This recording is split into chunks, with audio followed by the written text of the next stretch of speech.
Wow, ieu mah atuh surganya pedesan. Sarupaning pedesan ngarumpul di dia guys. Ada pedesan entog, pedesan ayam kampung, dan pedesan iga. Pokoknya masih mamah, bapak, aki, nini, ua, bibi, mamang kudu dibejaan dan kudu apal. Soalnya ari nu sepuh-sepuh mah biasana seneng pisan kana pedesan. Nah, menu andalan di sini ada pedesan entog. Dagingnya mirip daging sapi ya, karena seratnya gede-gede dan warnanya lebih gelap. Misal abi mah teu seneng entog ce, tenang, ada pedesan ayam kampung. Atau yang satu ini nih, jarang-jarang loh ada resto yang ngolah iga sapi jadi pedesan. Bismillah, huapkeun.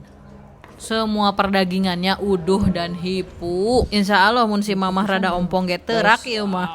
Bumbunya juga meni medok dan melimpah pisan. Nah, aya hiji kokojo deui anu khas Majalengka pisan. Pencok kacang herang. Eta geranya kan kata kita mah ini teh kacang ijo, tapi dah hebat orang Majalengka mah sagala ge jadi enak. Tapi aku mah udah enggak suka pedesan. Ada nih sop ayam kampung di bening seperti ini. Entog ayam kampung sapi aya ce, enggak ada kambing.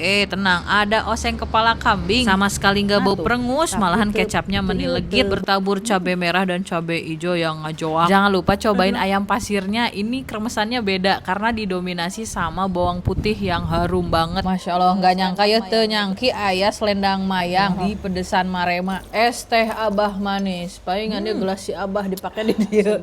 Menu-menunya pedesan Marema acece. Mangga, yang kabita dan penasaran langsung agendakan aja ke pedesan Marema. Nih patokannya dari perempatan Triseken belok kiri aja sekitar 500 meter, nanti ada sebelah kiri di Jalan Imam Bonjol nomor 97 Kabupaten Majalengka. Larisin be bumbunya.